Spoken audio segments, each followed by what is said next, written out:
ça eloko tobengi richesse familiale nde ezali intervention na kosala na kati ya monde astral okutana na baentité ntango balobaka baentité c'est la même forme ni esprit et encore napesaka prière napesaki passage moko puis somme 70 bato bayebi ndenge na bayi korelire 11 fois na kopa mai avant tout ya kosala yango faut d'abord kosokola na passage ya sika à la fois passé ezalaki mpona guérison ya toute maladie ya mibale ezalaki mpona bafaire puis somme 117 mpona koprotege mpe ya koatire clientèle na bafaire oyo nyonso bato basala somme 91 eza passage oyo eza vraiment très puissant bisika bozwami bozala vraiment beaucoup plus concentré parce que eza na pratique na forme oyo na kopesa bato bakosala bisika nyonso bazali je vous dis ce qui est vrai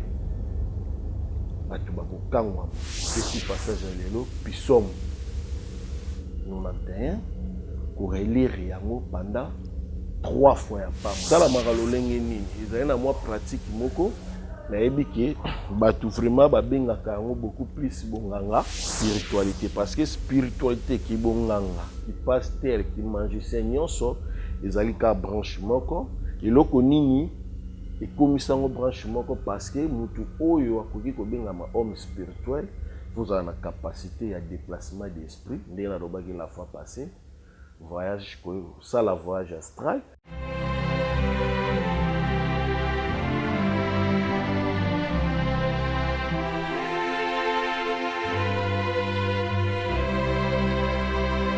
merci balandi ya chaîne Père Zola TV tokutani lisusu na édition ya sika en tout cas merci encore na babonné ndenge la fois passée nayebisaki bino ezali chaîne oyo nasali yango na volonté na nga te mais na volonté ya baclient to baconnaissance to bato oyo nasungaka spirituellement nde baobligeaki nga nasala chaîne pour que chaque semaine nalekaka na interview bazalaka na facilité ya kozwa mateya mpe connaissance oyo bazali nango besoin oyo bayebi te babone ya sika moi c'est Père Zola na balandi ya sika Père Zola je suis un chaman mpona biso soki osali chamanisme et pouvoir réel nde okomi chaman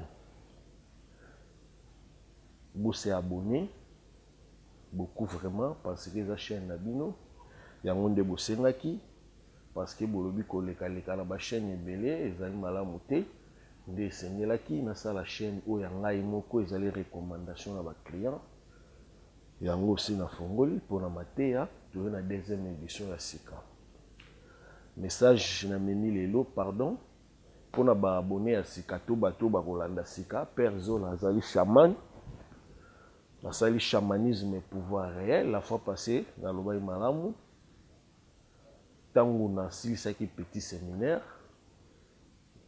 nde batransfere nga na grand séminaire na kati ya grand séminaire kuna nde nakendaki kozwa connaissance oyo nazali na yango bazali kobenga nkombo ya chamanisme pouvoir réel pourquoi chamanisme la fois passée napesaki mwa badétail moke et puis na définition ya chamanisme chamanisme comme la définition ça dit tout simplement c'est la communication au monde de la mort et le monde des vivants. Batu bakotuna koma mutu akoki kozala na communication na batu bakufa. Oui, pourquoi? Parce que connaissance nde ezali komema biso na profondément ya comprendre mutu soki akufi akomaka nani to azalaka nani. Mutu soki akufi. Oui, mutu akufaka la fois passée na expliquaki malamu mutu na corps humain boye tozali na biloko misato tozali na corps tozali na âme et puis tozali na esprit ndenge nalobaki corps ezalaka enveloppe oyo tozalaka na yango esprit ezalaka réservé pour la communication avec Dieu et âme nde ezalaka na puissance makasi soki mutu akufi peut-être na temps oyo te permetaki atika mokili oyo nde yango boyokaka o intel akufaki azomonana o intel azobimaka eza réclamation ezali kosala parce que âme na ye eza na kimia te. Naexplikaki malamu esika nini âme ya mutu ekendaka kofanda to ebongwanaka esprit. Nalobaki malamu, nous avons ce qu'on appelle monde astral, c'est l'espace ya se na likolo. Kuna nde nyonso ezalaka. Napesaki ba exemple type ce jour-là. Prenez exemple mutu azali na posa eloko tobengi richesse familiale. Nde ezali intervention na kosala na kati ya monde astral kokutana na baentité. Ntango nalobaka baentité, c'est la même forme na esprit. Bakoko o bakufa batikaka pouvoir to basalaka batikaka eloko moko na puissance oyo emanifestaka. Nde c'est par là tokendaka kosenga bankodia bapouvoir insiste pardon richesse familiale nyonso ezalaka kuna na kati. Et encore napesaka prière, napesaki passage moko puis somme 70 bato bayebi ndenge nalobaki korelire 11 fois. Zana na kopa mai avant tout ya kosala yango, il faut d'abord kosokola mpona kose purifier corps physique. Et puis tango ko activer na prière na corps mental, nde c'est par là et manifestaka rapidement. Lelo lisusu na passage ya sika la fois passée ezalaki mpona guérison ya toute maladie. Ya mibale ezalaki mpona bafaire puis somme 117 mpona koprotéger mpe ya koattirer clientèle na bafaire oyo nyonso bato basalaka. Lelo naye na passage oyo nazobenga psaume 91. Donc cela veut dire psaume 91. Eza passage oyo eza vraiment très puissant. Bisika bozomi bozala vraiment beaucoup plus concentré parce que eza na pratique na forme oyo nakopesa bato bakosala bisika nyonso bazali. Je vous dis ce qui est vrai. Bato bakokangwama. Kokangolama, cela veut dire bato bakozwa ba délivrance totale bisika bazali. Nga na kozala te ndenge nalobaka natikaka numéro mpona complication mpona baoyo bayoki bien te bamisusu mpe babengaka mpona baproblème mosusu oyo bato bazalaka na yango. Napesi passage ya lelo psaume 91 korelire yango pendant 3 fois ya pamba. Mais avant tout de faire ça, il faut d'abord kosokola. Soki osokoli, se purifier corps physique et puis tant que ça la prière wana na corps mental et esprit na nyonso ezala beaucoup vraiment concentré na prière wana et puis vous verrez des miracles. Et ça la magalolenge nini ezali na moi pratique moko na ebiki batu vraiment babengaka yango beaucoup plus bonganga. Mais ezali bonganga te parce que dans le belasier la spiritualité, parce que spiritualité qui bonganga, qui pasteur, qui magicien nyonso ezali ka branche moko eloko nini ekomisango branche moko parce que mutu oyo akoki kobengama homme spirituel vous avez la capacité à déplacement d'esprit ndenge nalobaki la fois passée voyage ça la voyage astral nde ezali kokomisa mutu fort spirituellement et puis ezali kokomisa mutu qui est un homme to guide spirituel. Psaume 91. Psaume 91 kotanga yango pendant 3 fois au sokoli nanu après aux sous cantine ba o baza misika faut que ça l'effort ya koluka so petit so même ya mukie o tcheli boso na tango osisi ko sokola otoki mai na pompe kozwa te o eza na bidon o eza na tonneau o eza ni non zwa penda oyo ya sika na pompe. Aux celle des tables mungwa mukie au tchena kati. Aux prières on a dit pour ça psaume 91. Au tengo pendant 3 fois ce que aussi ici au sali déclaration yo moko bisika aux ali pas ya Dieu au biso to benga ranati. Excusez. Au relire pendant 3 fois tango aussi ça amen amen 3 fois ozwi mai wana osokoli na nzoto ekaukela wana nzoto soki ekauki bongo koki kopakola na yo lait de beauté. Je vous dis ce qui est vrai. Bokomona miracle total délivrance ekosalama complication ekolongwa na vie ekopesa o lumière ya malamu. En tout cas, je vous dis ce qui est vrai parce que dans l'expérience nango nga nazaka na témoignage na téléphone nakotiela bino air moko bokoyoka. Abonnez-vous massivement. Ezali chaîne oyo bolakaki na sala yango nauti kosala c'est Père Zola. Oyo azali na bakestion kotuna akoki kobenga na plus 243 89 24 155 et puis 91 à la fin. Plus 243 89 24 155 et puis 91 à la fin. Oyo ezali chaîne na biso ndenge bolakaki. Nazoko bandela beaucoup plus beau s'abonner parce que ma question et puis là bien épisode de Sikekoya et cause la vraiment édifiant. Pourquoi? Parce que c'est menu Tokobanda ndé na représenter temple parce que les lots tous a vraiment en retard parce que nous sommes déjà 18h et puis comme hier au fond de ça clôture et prière et la journée la fois passée ndenge kana lobaki bomona le bomoni te mais tour ekoya je le ferai tout possible tokota na temple bokomona na bandeli mutu nyonso aza na difficulté oyo eza na bacas spirituel. C'est très simple, c'est pas dit que tu restes à la maison ofandaka na yo olukaka te oyebi ke Père Zola azali akosunga nga akopesa. Oui, c'est bien mais c'est pas un problème. Na yebi vraiment que batu bazali o balandaka nga na yebi ke koleka vraiment malamu pona o nyonso na lobi. En tout cas, merci beaucoup. Épisode mosusu ekoya bosa abonner beaucoup plus parce que eza chaîne na bino batoli ya malamu ezali ndenge nalobaka souvent. Dieu est capable na nyonso, guérison, protection, succès, amour, richesse, tout. Et dépendra na Nzambe. Jamais au Kozala, tu ne travailles pas, tu restes à la maison. Donc, tout notre Père Zola Zali, oui, je peux t'aider. Mais, dans la spiritualité, dans la forme, beaucoup plus, nous avons des énergies. La positivité et la négativité. Tant où au début tu restes à la maison directement, tant où béni Père Zola, tu ressens la force de l'énergie négative. Condition ce qui est assumer per responsabilité nango et comme que Père Zola sala qui veut Père Zola non. Or qu'il y a la positivité, on appelle ça éclaircissement malamu.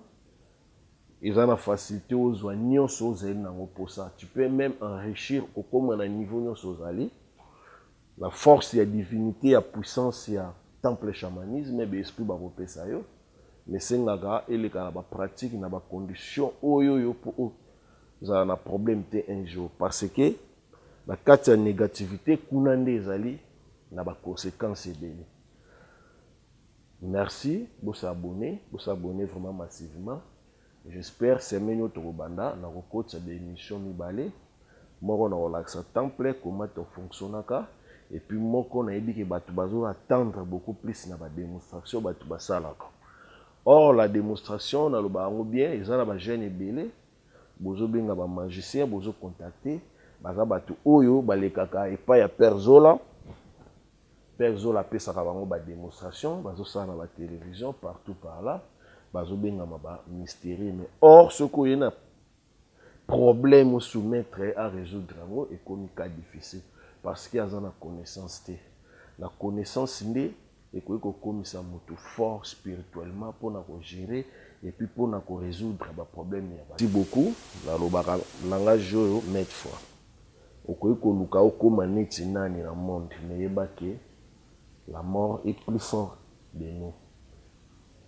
Tout le monde est malamu, tout le monde est mabete parce que nous sommes vanité. Un jour tu vas le cas, il y a des conditions de positivité, il y a des conditions parce que chez nous, on utilise les offrandes divines, sur la difficulté et pour des solutions où on est pour ça. La bandeli, n'hésitez pas, si vous êtes malade, vous avez des problèmes chez les dérangeurs, pour chaque numéro, pour peut-être dans le loba, mais la facilité na bande des tâches à comme un numéro, kobenga kakate pour comme un millionnaire, kobenga kakate pour zobela, kobenga monsieur zarapé pour la connaissance. N'est la fois passée dans l'accès livre nanga oyo, les 10 9 pour toutes les nécessités. Toujours continuer toujours la épisode de Koya, la ko claircir bino parce que toujours dans 7 jours de la semaine awa toujours ko benga ngoya prière. La préférée semaine de Koya na relaxer parce que ceux qui bolandi malam bozo sentir vraiment nazo ko kolobate parce que dans le baraboité naza vraiment malade mais na sali effort ndenge ba abonné au bazali ba lobby que non il faut na passer sous na pesa message oyo vraiment ezo sunga baté belé bato bazobika bazozwa ba guérison bazozwa o bazali nango posa avec la force de l'énergie positive kobanga pété à tozani le côté la force de l'énergie négative okozwa na yo mais yeba que conséquences tout et convenant nyonso e koya vous serez obligé de la faire parce que aux une loi des moindres efforts la claircir sous bâtiment moké pour la porte-monnaie dans un client moko bengaki nga pour la porte-monnaie magique. Merci nayebi que aux porte-monnaie na yo et fonctionner pendant une semaine. Pourquoi il fonctionner pendant une semaine? N'explique que au malamu ezali eloko esprit apesaka. Esprit tant apesi yo, tant on avait bisio, il faut passer dans offrande divine. Vous êtes obligé ya kosunga bato bazana ba difficulté. Ko kendete pour kenda kaka la basi au sala ozali na posa non, c'est bien mais faut qu'on respecte aussi les principes parce que le simbi c'est très puissant. C'est les esprits qui faisaient la transaction magique dans la porte-monnaie. Merci beaucoup. Ceux qui, au moment qui ont fonctionné sous ce thé, il y a une connexion parce que contrat merci encore une fois de plus. Nazobeta vraiment c'était pour s'abonner parce qu'ils ont des interviews où il y a des Hollandais en tout cas beaucoup de monde a somo na kosala na komemape caméra tina kata temple vous verrez des miracles et puis la force de l'énergie positive comment se manifeste. Encore une fois de plus merci. Mon numéro c'est plus 243 89 24 155 et puis 91 plus 243 89 24 155 91 à l'affaire ndamaza na bino abatela abikisa bato o nyonso bazali na ba difficulté ya maladie nzamba pesa guérison ba o nyonso bazala bolembo ya kobima koke koluka nzamba pesa bango courage ya koluka parce que c'est ça la vie ezalaka ate parce que nasungi bato ebele mikolo oyo nayebi ke ba condition ezali koya bakozala pe obligé ya kosala yango parce que bazwi na force de l'énergie négative nga na clairisaka bien na bomomaka te na bandeli la force de l'énergie positive nyonso ozali nango posa na kati ya mystère l'esprit bakopesa yo à condition ya kosomba matériel soki poza na matériel te on va faire ton travail na force de l'énergie négative oyo nyonso ekoya comme condition pour serrer c'est obligatoire de le faire pour éviter les dangers. Moi c'est Père Zola, je suis un chaman bino déjà boyebi nazaka juste nazopesa ba précision parce que chaîne eza ya sika bato bayeba bamisana mais à partir ya jeudi nayebi ke bozala déjà en ligne parce que nakopesa message moko eza très capté depuis tokokota na kati ya temple bokozwa liyano mpe basolution ya baproblème nyonso bokozala nango.